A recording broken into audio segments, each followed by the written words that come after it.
നമസ്കാരം. ഞാൻ Sukumari, astro service online ഗ്രൂപ്പിൽ നിന്ന്. ഇന്ന് ഓരോ രാശിയും ലഗ്നമായി, അതായത് മേടം, ഇടവം, മിഥുനം, ഈ ഓരോ രാശിയും ലഗ്നമായി ജനിച്ചാൽ ഉള്ള പൊതു സ്വഭാവത്തെ പറ്റിയാണ്, പൊതു രീതി എങ്ങനെയാണെന്നുള്ളതാണ് സംസാരിക്കുന്നത്.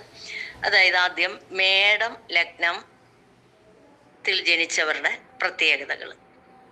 അവർ ഒരിടത്തും ഒരു കാര്യത്തിലും ഉറച്ചു നിൽക്കാത്ത സ്വഭാവക്കാരാണ്.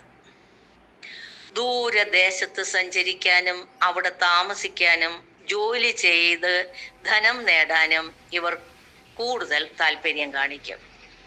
അധ്വാനശീലം കൂടുതലുണ്ടാകും.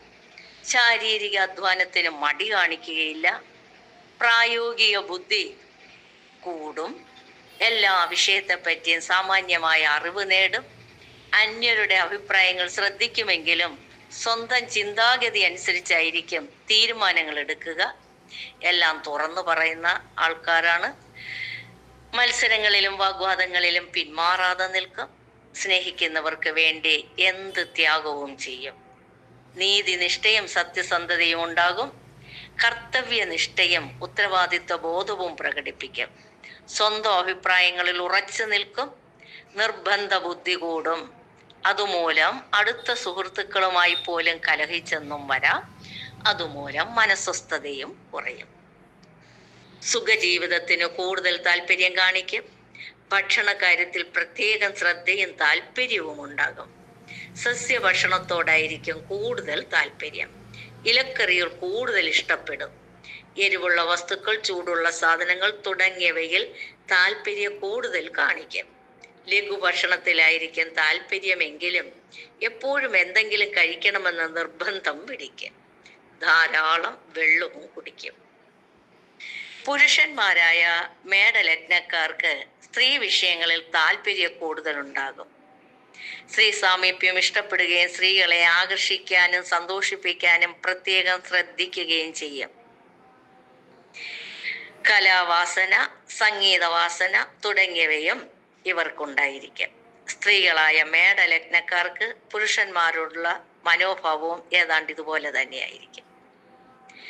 അഭിമാനത്തെ ബാധിക്കുന്ന കാര്യത്തിൽ ഒരു വിട്ടുവീഴ്ചയ്ക്കും തയ്യാറാവുകയില്ല. ആരുടെയെങ്കിലും ആജ്ഞ അനുസരിച്ച് പ്രവർത്തിക്കാൻ മടിക്കും. കഴിവതും അത് ഒഴിവാക്കും. ആത്മനിയന്ത്രണവും കാര്യപ്രാപ്തിയും പാകതയും ഉണ്ടാവും. തീരുമാനങ്ങൾ എടുത്താൽ അതിൽ ഉറച്ചു നിൽക്കും. എതിർപ്പുകൾ അവഗണിക്കും. ആജ്ഞാശക്തി ഉണ്ടാകും. അധികാര സ്ഥാനങ്ങളിൽ ശോഭിക്കും. ഉയർച്ച താഴ്ചകൾ ജീവിതത്തിൽ ഒന്നിടവിട്ടുണ്ടായിക്കൊണ്ടിരിക്കും. ശത്രുക്കളുടെ ഉപദ്രവം മിക്കപ്പോഴും ഉണ്ടാകും. സഹായികൾ ശത്രുക്കളായി മാറിയെന്ന് വരും. മാതാപിതാക്കൾക്ക് ഏറ്റവും പ്രിയപ്പെട്ട കുട്ടിയായിരിക്കും.